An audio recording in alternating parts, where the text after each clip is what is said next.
The air on Ulysses 7 was thin and bitter, laced with the remnants of a long-forgotten war. The sky was an endless stretch of deep indigo, punctuated by the glow of distant stars. But on the ground, the land was barren, broken, and lifeless. Once a thriving colony, the planet had been left to rot after the resource wars ended, its people either evacuated or forgotten. Now, only scavengers, criminals, and the truly desperate remained. Captain Elias Carter adjusted the filtration mask on his face, stepping carefully over the wreckage of what had once been a marketplace. His ship, the Raven's Mercy, was docked half a kilometer away, concealed behind the ruins of a collapsed outpost. He had landed here to scavenge. Abandoned colonies were gold mines of forgotten tech, rations, and sometimes even fuel cages. He hadn't expected to find anything alive. Yet, as he moved past the skeletal remains of a transport module, something stirred in the darkness. A flicker of movement, too small to be a full-grown scavenger, too erratic to be a machine. Instinctively, Elias reached for the pistol at his side, but didn't draw it. He took a cautious step forward, boots crunching against the debris, and then he saw her. A child. No, not human. Alien. But humanoid.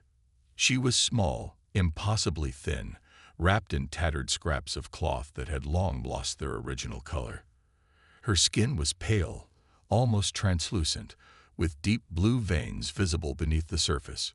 Her hair, a tangled mess of silvery strands, was matted against her face, and her eyes, large, luminous, and filled with something Elias couldn't immediately identify, locked onto his with a mixture of fear and something else.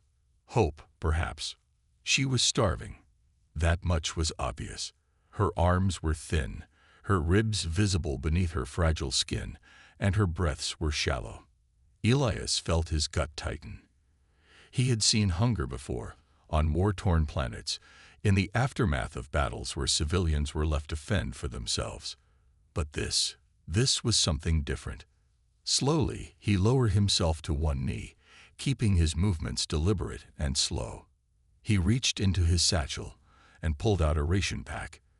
It wasn't much, just a high-calorie nutrient bar, but to someone on the brink of starvation, it might as well have been a feast. He extended it toward her. For a moment, she didn't move. Her wide eyes darted between his face and the food, as if expecting a trick. Then, cautiously, she reached out. Her hands were shaking. When her fingers brushed against the package, she flinched, as if even the thought of taking it was dangerous. "It's okay," Elias said softly, though he wasn't sure if she understood him. "Take it." She did. The moment the food was in her grasp, she clutched it to her chest, like it was the most precious thing in the universe. Then, with a desperation that made Elias' throat tighten, she tore the package open and shoved a piece into her mouth. She chewed frantically, tears welling in her eyes. Elias exhaled slowly, watching as she devoured the bar in frantic bites. It was both heartbreaking and enraging. How long had she been out here, alone, starving? How many others had she watched die before she had been left, with nothing but the ruins of a once thriving home? He knew nothing about her species, her name, or why she had been left behind. But he knew this: she wouldn't last another night out here. As she finished the last of the food, she finally looked up at him again. Tears stained her face, but there was something else in her expression now. Trust. Elias sighed and glanced toward the distant wreckage of his ship. This wasn't what he had planned. He wasn't here to play hero. But as he looked at the fragile, starving girl before him, he knew there was no walking away from this. She needed him.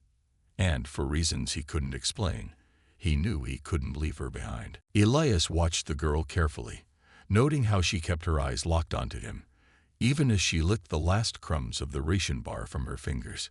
She was still afraid, but the hunger that had consumed her moments ago had been momentarily replaced with something else. A fragile, cautious trust. It wasn't much, but it was enough. The wind howled through the broken ruins, kicking up fine dust that shimmered faintly under the dim light of Ulysses 7's twin moons. The temperature was dropping fast. Nights here were unforgiving, the kind that could sap the life from an unprotected body in hours. The girl was barely clothed, her thin frame shaking as the cold settled in. If he left her here, she wouldn't see another sunrise. Elias adjusted his stance, reaching into his pack and pulling out a thermal blanket. He unfolded it and held it out to her. She hesitated, her fingers twitching as she eyed it warily. He had seen this before. Children raised in war zones, kids who had learned that nothing came for free. He softened his posture, keeping his voice low and steady. "Take it. It'll keep you warm." For a long moment, she didn't move. Then, slowly, she reached forward and grasped the edge of the fabric. Her fingers brushed against his for just an instant, cold, frail, yet alive. She pulled the blanket to her chest, wrapping it tightly around herself, and for the first time, Elias saw the tension in her shoulders ease just a little. He exhaled, relieved that she was responding, but the bigger question remained. What the hell was she doing here? Ulysses 7 had been abandoned for nearly a decade.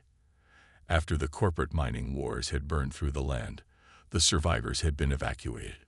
There shouldn't be anyone left, let alone a child, let alone an alien child. He crouched down, keeping himself at her level. "Can you understand me?" The girl stared at him, her eyes wide and unblinking. Then, to his surprise, she gave a small nod. Not much, but it was something. Elias adjusted his gloves, trying to piece together his next move. His ship wasn't far, but it was still a rough trek through unstable terrain.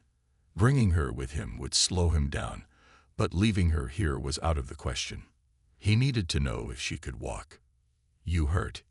he asked, motioning toward her legs. She shook her head, but the way she shifted made him think she wasn't entirely unscathed.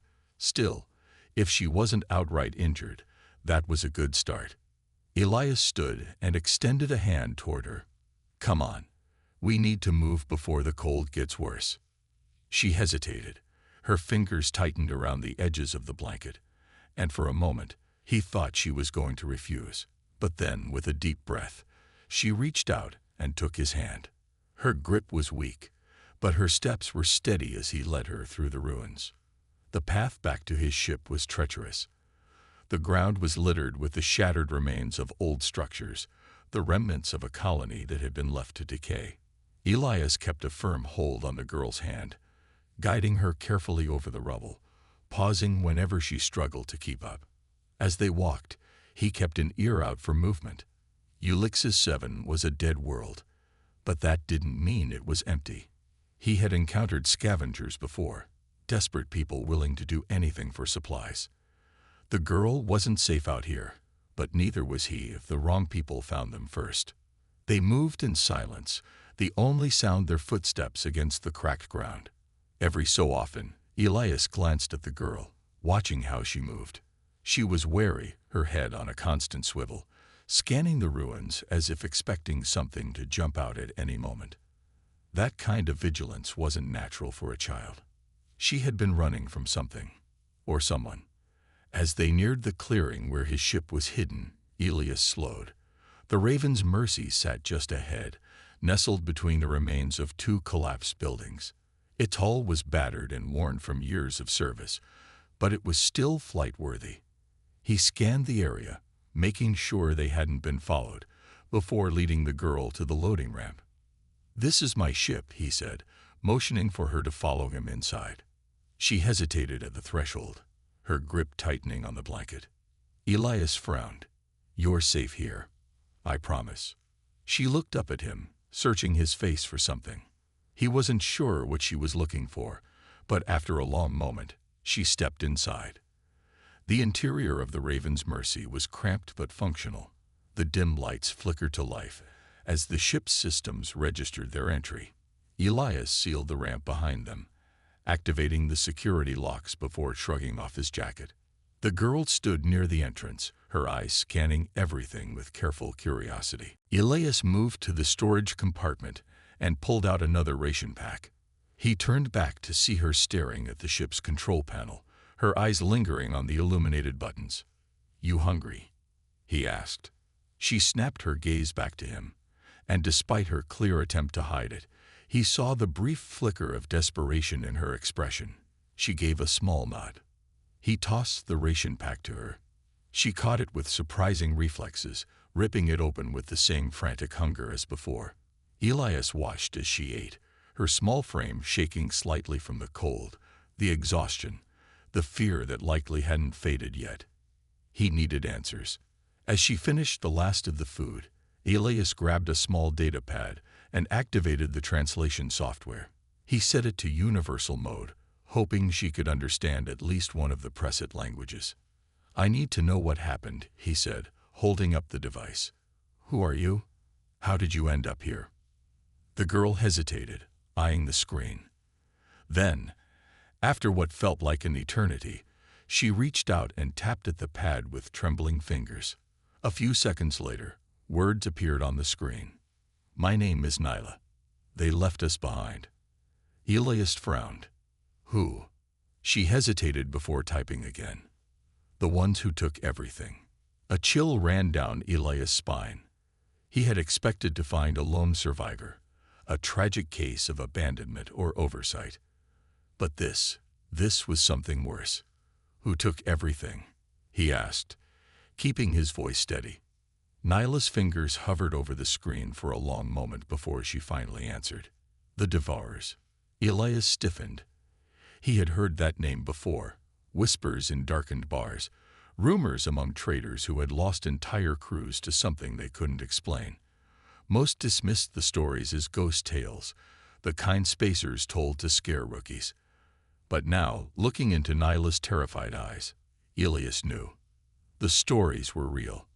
And if the Devourers had been here, it meant one thing. They would be back.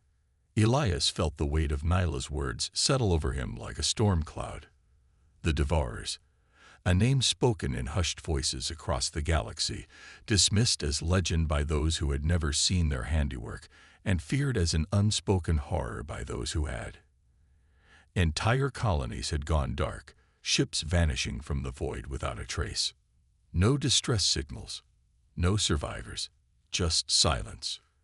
And now, standing in the dimly lit interior of the Raven's Mercy, Elias was staring into the eyes of a girl who had lived through it. Nyla sat curled in the co-pilot's seat, still clutching the thermal blanket around her thin frame. Her silver hair was still tangled, her face still streaked with the remnants of tears, but there was something else in her now, a quiet, exhausted resolve. Elias pulled a chair closer, running a hand through his short, graying hair as he thought. He needed more information, but pushing her too hard could shatter whatever fragile trust she had placed in him. He had seen survivors before, people who had been through hell and back. They all shared the same look in their eyes, the same haunted weight. He had to be careful. He set the datapad on the console between them, activating the universal translation program again. "Nyla," he said, keeping his voice low and steady, "I need to understand what happened. What did you mean when you said they left you behind?" Nyla hesitated. Her fingers clutched at the fabric of the blanket, her thin shoulders rising and falling with slow, measured breaths. Then, after what felt like an eternity, she reached for the pad and began to type.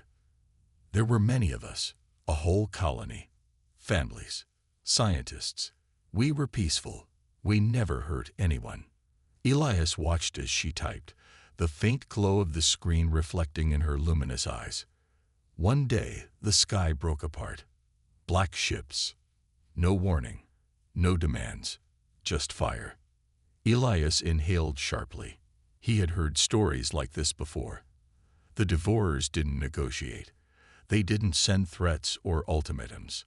They simply arrived, consumed, and left nothing behind. They took the strong ones first, the ones who could fight. My father tried to stop them. They. She hesitated, her hands shaking over the screen. Elias could guess the rest. He leaned forward slightly. And the others. Nyla's fingers tightened into fists before she forced herself to type again. They put us in ships, said we would be processed. But something happened. A battle. Something damaged their ship. A crash. Elias' eyes narrowed. This was new. The Devourers were like a force of nature. Unstoppable. Methodical. He had never heard of them losing control, let alone crashing. He watched as Nyla typed again. Her movements slower now. Some of us escaped. We ran. But the planet was already dead. No food. No shelter. One by one. They. She stopped typing. Elias sighed, rubbing a hand over his face. She didn't need to say it. He had seen what happened to people left behind in places like this. Nyla had survived where no one else had. That alone was a miracle, but it also meant something else. If she was still here, the Devourers might still be watching. Elias stood, moving to the ship's controls. He powered up the sensor array, running a long-range scan. If there was anything still orbiting the planet, wreckage, ships, anything, he needed to know. The scanner whirred softly, data flooding across the screen. At first, everything seemed clear. Then, a flicker. Not a ship, not a distress beacon, something weaker. A signal. Faint, almost drowned out by the interference in the atmosphere. But it was there. Elias' fingers tightened over the console. The distress signal. Nyla must have seen the shift in his expression because she moved closer, her luminous eyes searching his face. "What is it?" she asked, her voice barely above a whisper. Elias exhaled slowly. A signal. Someone else might be out there. Nyla's eyes widened. For a moment, Elias saw something flicker in them. Hope, uncertainty, fear. "They might be alive," she whispered. Elias nodded, but his gut told him something was wrong. A distress signal could mean survivors, or it could mean bait. The Devourers weren't known for leaving loose ends. If someone had managed to send a signal, why hadn't they been found yet? He turned to Nyla. "If we go looking for them, it might be dangerous." Nyla was silent for a long moment. Then she squared her thin shoulders, the exhaustion in her posture giving way to quiet determination. "I don't want to leave them behind," she said. Elias studied her for a second before nodding. "Then we find them." He powered up the engines, feeling the familiar hum of the Raven's Mercy as it came to life. The ship shuddered slightly as it lifted from the surface, dust swirling beneath it. As they ascended, the planet stretched out beneath them. Ruins, endless and lifeless, stretching as far as the eye could see. A world that had been wiped clean. Elias locked onto the signal's coordinates, setting a course. It wasn't far, maybe 20 kilometers from where they had found Nyla. As the ship soared over the ruined landscape, he kept his eyes on the scanners, searching for movement. Anything out of place. The signal grew stronger. Then, as they approached the location, Elias saw it. A wreckage site. A massive transport vessel, half buried in the sand, its hull torn open like a carcass left to rot. And movement. Not just one person. A group. Survivors. Elias' heart pounded as he adjusted course, bringing the Raven's Mercy in closer. Nyla was leaning forward, her eyes locked onto the figures below. Then, just as Elias was about to activate the landing sequence, the warning alarms blared. Incoming. His fingers flew over the controls, eyes scanning the sensors. Something was moving. Fast. Nyla gasped, pointing out the viewport. On the horizon, against the darkening sky, shapes emerged. Sleek, black, cutting through the air like knives. Ships. Elias' breath caught in his throat. The Devourers were back. Elias barely had time to process what was happening before the Raven's Mercy's warning alarms blared louder, filling the cockpit with an urgent wail. His instincts took over, his hands flying across the controls as he pulled the ship into a sharp maneuver, banking hard to the right. Through the viewport, he saw them. Sleek, black ships, their angular forms slicing through the sky like blades. The Devourers. Nyla's breath hitched as she gripped the edge of the console, her knuckles turning white. Elias could feel the fear radiating from her. But there was no time for reassurance. He needed to act. "Hang on," he barked, his voice tight with focus. The Raven's Mercy shuddered as its engines roared, struggling to push the ship to maximum speed. The enemy ships moved with terrifying precision, their formations tight and deliberate. These weren't scavengers or pirates. This was a hunt. Elias gritted his teeth. The wreckage site below, the one emitting the distress signal, was now a death trap. Survivors or not, the Devourers weren't going to let anyone leave this place alive. A flash of light streaked across the sky. A second later, the ship's shields flared as energy fire struck the rear deflectors. The impact sent a violent tremor through the hull. "They're locking onto us," Nyla cried. Elias cursed under his breath.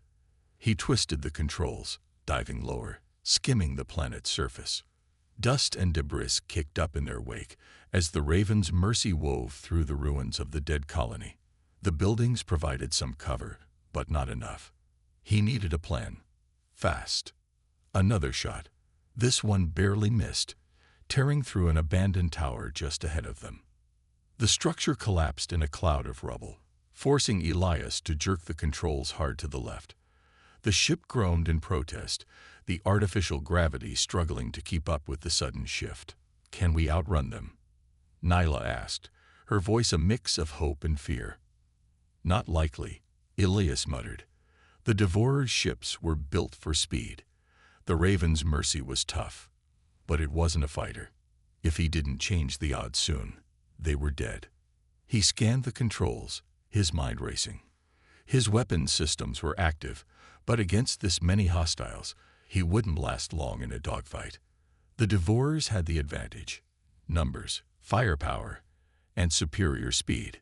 Unless... His eyes flicked to the scanner. There, a ravine, just 2 kilometers ahead. Narrow, dangerous, but it could work. "Nyla, strap in," he ordered. She didn't hesitate. He heard the click of the harness locking into place as she secured herself in the co-pilot's seat. Elias took a deep breath, adjusting his grip on the controls. Then he pushed the ship forward, diving toward the ravine at full speed. The enemy ships followed. The Raven's Mercy plunged into the chasm, rock walls rising sharply on either side. The space was tight, barely wider than the ship itself.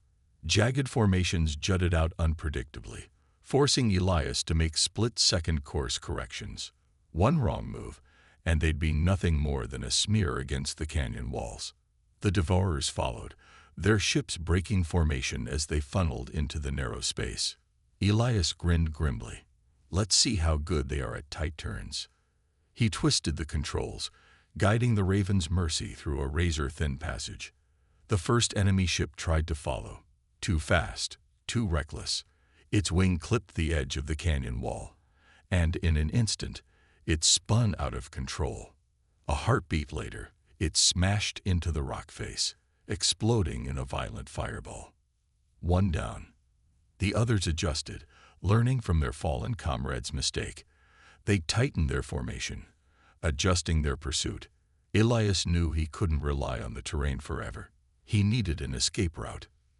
"Nyla, check the scanner. Find me an exit." She fumbled with the controls, her hands shaking but determined. A moment later, she called out, "There's a split in the canyon ahead, but it looks unstable." Elias didn't hesitate. "That's good enough." He gunned the engines, pushing the Raven's Mercy to its limit. The ship streaked toward the fork in the canyon, the walls beginning to narrow even further. Behind them, the remaining Devourer's ships adjusted their course, staying close. Elias could see it now. Just up ahead, the canyon divided into 2 paths. One led to a dead end. The other was a gamble. The scanner showed that it opened into a larger valley, but the passage was littered with loose rock formations. If the Raven's Mercy made it through, the collapsing debris might block the Devourers from following. "Hold on." Elias took the risk, diving toward the second passage at full speed. The Raven's Mercy shot through the narrowing space, just as the walls above them began to tremble. The impact of their engines dislodged the unstable rock. The devoured ships followed, too close, too fast. And then the canyon came crashing down. The explosion of debris sent shockwaves through the air, massive slabs of rock collapsing into the passage. The first enemy ship tried to pull back, but it was too late. The avalanche consumed them. The Raven's Mercy broke free into open air, emerging into the valley beyond. Behind them, the ravine was completely sealed. Silence. Elias exhaled sharply, hands still gripping the controls. His heart was pounding, adrenaline still burning through his veins. Nyla let out a shaky breath. Did we lose them? Elias checked the scanner. No pursuit signals. No movement. Nothing. For now, he said. A long silence stretched between them. Then Nyla turned, her eyes filled with something he hadn't seen before. Hope.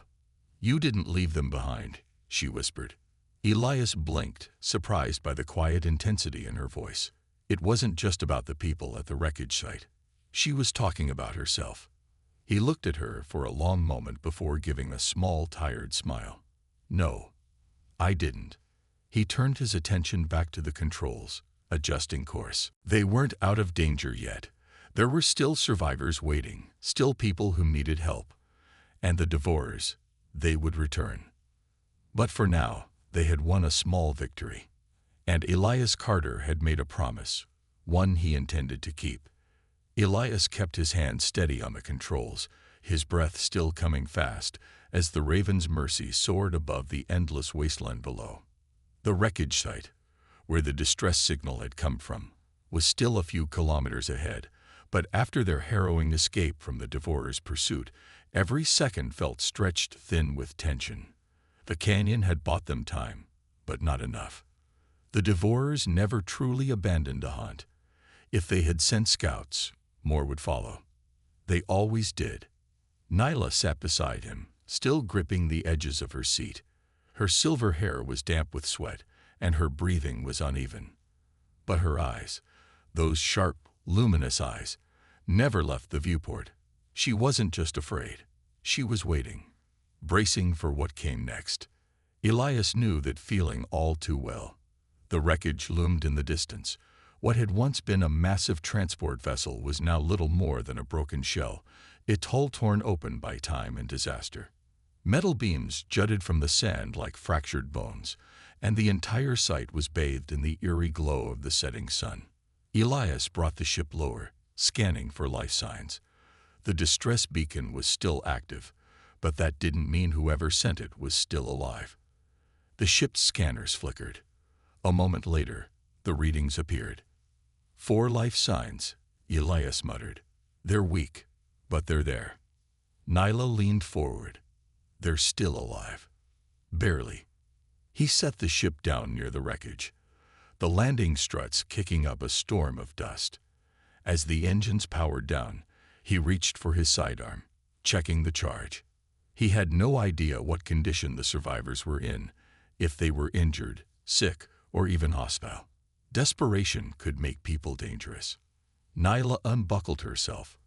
I'm coming with you. Elias hesitated. She was still weak from starvation, and he had no idea what they were walking into. But there was something in her expression, a quiet determination that reminded him of someone he had once known. He gave her a short nod. Stay close. The ship's ramp lowered with a hiss, and the hot, dry air of the wasteland rushed in. Sand crunched beneath their boots as they stepped onto the barren landscape, the wreckage looming before them like the ruins of some forgotten civilization. Elias adjusted his grip on his weapon and moved forward, scanning the surroundings. The entrance to the transport was partially collapsed, but there was enough space to squeeze through. He activated his wrist-mounted flashlight, casting a pale glow into the darkness beyond. Inside, the air was thick with dust and the scent of rusted metal. The walls were scorched, the floor littered with debris. Whatever had happened here, it hadn't been kind. A soft noise made Elias freeze. A cough. Weak. Ragged. He turned his flashlight toward the sound. Huddled in the corner of the wreckage, barely illuminated by the light, were the survivors. 3 adults, 1 child.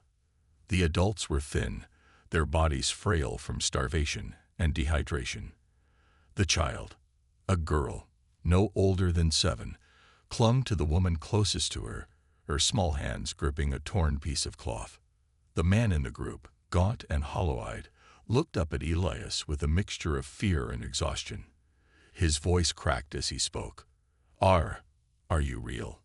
Elias crouched down, lowering his weapon. Yeah, I'm real. The woman beside the child let out a shuddering breath, relief flooding her features. We thought no one would come. Nyla stepped forward, her eyes searching their faces. You sent the distress signal. The man nodded weakly. A long time ago. We thought it would never reach anyone. Elias reached into his belt and pulled out a small canteen, handing it to him. Drink slow. The man took it with shaking hands, unscrewing the cap and raising it to his lips. He drank, careful not to waste a single drop. When he finished, he passed it to the woman, who gave some to the child. Elias scanned the interior again. What happened here? The man wiped his mouth, his breath still uneven. We were part of a colony transport. Our ship was captured by them, the Devourers. They took most of us, the strong ones. But something happened. Their ships were attacked by, I don't know who. Maybe another enemy. Maybe some kind of resistance. We were thrown off course, crashed here. The Devourers never came back for us. Elias frowned. The ones they took, were they soldiers? The man shook his head. No, just people. Engineers, medics, farmers. They didn't care who. They just wanted bodies. Elias exchanged a look with Nyla. She had told him the same thing. The Devourers didn't just kill, they took people. But why? What did they do with them? The woman looked up, her face pale. We heard their ships earlier. They're back, aren't they? Elias nodded. We bought ourselves some time, but they'll come looking. We need to move now. The child whimpered, pressing herself deeper into her mother's side. The woman tightened her arms around her. We can't run. She's too weak. Elias turned to Nyla. We need to carry them. Nyla didn't hesitate. She stepped forward and helped the woman to her feet, steadying her as best she could. Elias did the same for the man, throwing the survivor's arm over his shoulder. The child clung to her mother, her small frame trembling. Elias activated his communicator. Raven, prep for emergency departure. We got 4 incoming. The ship's air responded in a crisp mechanical voice. Acknowledged. Engines warming up. Elias led them out of the wreckage, moving quickly but carefully. The sun was dipping lower now, casting long shadows across the ruins. The Raven's Mercy sat waiting, its ramp still lowered, the engines humming softly. They were almost there, almost safe. Then the sky darkened. Elias looked up. A shadow loomed overhead. Not a ship, several. Sleek black shapes descending from the clouds, their engines silent as death itself. Nyla saw them too. She whispered, They found us. Elias didn't waste time. Run. He half-carried, half-dragged the survivor toward the ship, his heart hammering in his chest. Nyla did the same, urging the woman and child forward. The Raven's Mercy's automated turrets powered up, their barrels tracking the incoming hostiles. Elias shoved the man onto the ramp, then turned and yanked Nyla and the woman forward. The child was the last, her tiny hand slipping from her mother's grasp as fear locked her in place. Elias lunged, scooping her up just as a bolt of energy slammed into the ground behind them. The shockwave sent sand and debris flying. Elias ran. Another blast. Then another. The Devourers weren't trying to kill them yet. They were cutting off their escape. The ramp was closing. Elias threw himself forward, twisting his body to shield the child as he hit the deck. The ship's doors sealed shut behind them. The engines roared. The Raven's Mercy launched into the sky, its thrusters burning white-hot as it tore through the atmosphere. Elias lay on his back, his breath ragged. The child clung to his chest, shaking. They had made it. But as the ship cleared the atmosphere and the endless void of space stretched before them, Ilias knew the real fight was just beginning. The Raven's Mercy cut through the upper atmosphere like a spear, shaking violently as it escaped the planet's gravitational pull. Ilias forced himself to sit up, his pulse still hammering in his ears. The child in his arms was trembling, her tiny fingers digging into his jacket. "It's okay," he murmured, his voice softer than he expected. "You're safe now." The girl didn't speak, just buried her face in his chest, her frail body still tense. Across the cargo bay, Nyla was helping the woman and the injured man settle against the wall. They were exhausted, barely able to keep their eyes open, but there was a flicker of relief in their expressions. They had survived. Ilias pushed himself up, gently setting the child beside her mother. His own muscles ached, but there was no time to rest. The ship was still moving at full speed, but the devourers weren't the kind to let prey slip away so easily. He moved toward the cockpit, Nyla following close behind. As soon as he dropped into the pilot's seat, he brought up the long-range sensors. His jaw clenched as red markers filled the screen. 3 devourer warships were in pursuit. "They're faster than us," Nyla said, her voice grim. Ilias nodded. "Yeah. And they're gaining." The Raven's Mercy was built for durability, not speed. Against ships like those, a straight escape was impossible. They needed another way out. His fingers flew over the controls, scanning the surrounding star systems. The nearest inhabited world was still days away, and there were no asteroid belts or debris fields to hide in. But then, something caught his eye. A derelict station, abandoned in the depths of space. It was old, likely from a war long forgotten, its structure barely holding together. No power, no heat signatures, just a drifting husk in the void. But it was something. "We can't outrun them," Ilias muttered, adjusting their course. "So we disappear." Nyla frowned. "Into that. It's our best shot." She didn't argue. The ship banked sharply, veering toward the station. The warships followed, closing the gap with terrifying precision. Ilias pushed the Raven's Mercy harder, the engines groaning under the strain. Another warning blared through the cockpit. "Lock-on detected." "Brace yourself," Ilias shouted. A second later, the ship lurched as enemy fire slammed into the shields. The impact sent a tremor through the hull, lights flickering for a moment before stabilizing. "The shields won't hold for long," Nyla called out. Ilias gritted his teeth, forcing the ship to dive lower, skimming just above the station's outer hull. The derelict was massive, a maze of broken corridors and shattered docking platforms. "Hold on," he muttered. The Raven's Mercy twisted, slipping through the remains of what had once been a docking bay. The space was tight, too tight. But he didn't slow down. Metal screeched as the wingtips scraped against the rusted edges. But the ship made it through. The devourers weren't so lucky.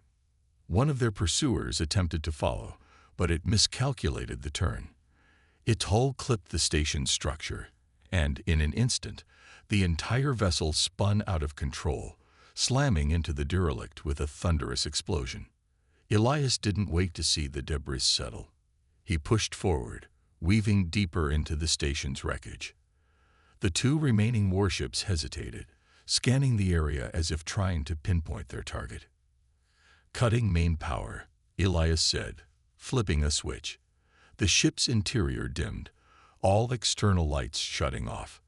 The Raven's Mercy drifted into the shadows of the station, its heat signature blending into the lifeless remains of the structure. Then, silence. The Devourer's ships hovered just outside, their massive forms outlined against the distant starlight. Ilias held his breath, his hands clenched on the controls. If they scanned too closely, if they detected even the smallest energy spike. Minutes passed. One of the warships moved away, its engines burning softly as it resumed its patrol route. The second remained for a moment longer, almost as if it sensed something was wrong. Then, finally, it followed the other. Elias exhaled slowly. "They're leaving," Nyla whispered. Elias didn't respond right away. He waited, his eyes locked on the sensors, tracking the warships as they disappeared into the void. Only when the screen was clear did he finally relax. They had survived. For now. He leaned back in his seat, running a hand through his hair. Nyla let out a shaky laugh, shaking her head in disbelief. "I can't believe that worked." Elias smirked tiredly. "Neither can I." He powered the ship back on, bringing the systems online one by one. They couldn't stay here for long. There was no telling when the Devourers would come back. "We need to get these people somewhere safe," Nyla said. "Somewhere the Devourers can't find them." Elias nodded. He was already scanning for options. There were still colonies out there, hidden stations, places where survivors could disappear. He would find one, because he had made a promise, and Elias Carter never broke a promise. Elias took a slow breath, staring at the glowing interface in front of him. The Raven's Mercy was stable again, the damage to the hull mostly superficial. They had escaped, for now, but he knew better than to believe the Devourers would give up so easily. The galaxy was vast, but their reach was even greater. If they wanted someone, they always found them. The survivors sat quietly in the cargo bay, exhaustion finally catching up with them. The woman had pulled the child into her lap, whispering something soothing into her ear. The man sat against the bulkhead, eyes half closed but still alert. They had been running for too long, their bodies hollow from starvation and fear. Nyla stood beside Elias, watching them. "They need real food, real rest." Elias nodded, pulling up the nav charts. "I'm working on it." There were a few possibilities, but none of them were perfect. The Devourers had their hands in every major system, their spies embedded in outposts and colonies alike. The moment Elias docked somewhere, questions would be asked. And questions were dangerous. He exhaled sharply, his fingers tightening on the console. "There's a station a few light years from here, independent, off-grid. It's run by an old friend." Nyla frowned. "The kind of friend who won't sell us out." Elias glanced at her. "He owes me." She didn't press further. He set the coordinates and engaged the ship's drive. The Raven's Mercy lurched forward, slipping away from the derelict station and into the depths of space. The survivors didn't ask where they were going. They were too tired to care. The child fell asleep first, her small body curled against her mother's side. The woman ran her fingers through the girl's tangled hair, her eyes glassy with exhaustion. Elias watched them for a moment, then turned back to the controls. Hours passed. The silence of deep space wrapped around them, the hum of the engines the only sound filling the ship. Nyla dozed off in the co-pilot's seat, her breathing steady. Elias didn't sleep. He never did, not when there was still work to do. The station came into view on the long-range sensors. It was small, barely more than a cluster of metal and reinforced plating, floating in the middle of nowhere. But it was hidden, and that was all that mattered. As the ship approached, a voice crackled over the comms. "Unidentified vessel, you're entering restricted space. State your purpose." Elias smirked, leaning toward the mic. "Relax, Duran. It's me." There was a pause, then a low chuckle. "Carter, thought you were dead." "Not yet, but I've got people on board who need help." Another pause. Then, finally, "Docking Bay 3. Don't make me regret this." The comm cut off. Elias guided the Raven's Mercy toward the station, aligning with the docking bay. The ship shuddered slightly as it locked into place, the external airlock sealing shut.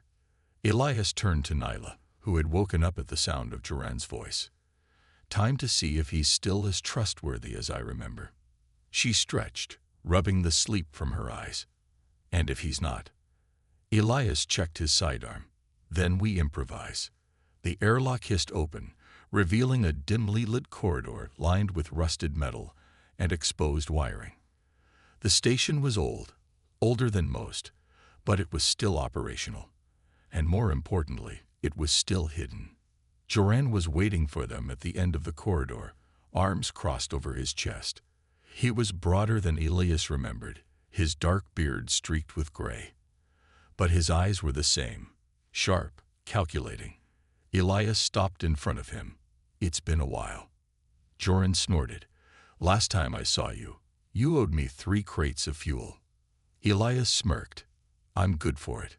Joran's gaze flickered past him, landing on the survivors. His expression softened slightly. "These the ones you're protecting?" Elias nodded. "They need food, water, a place to lay low."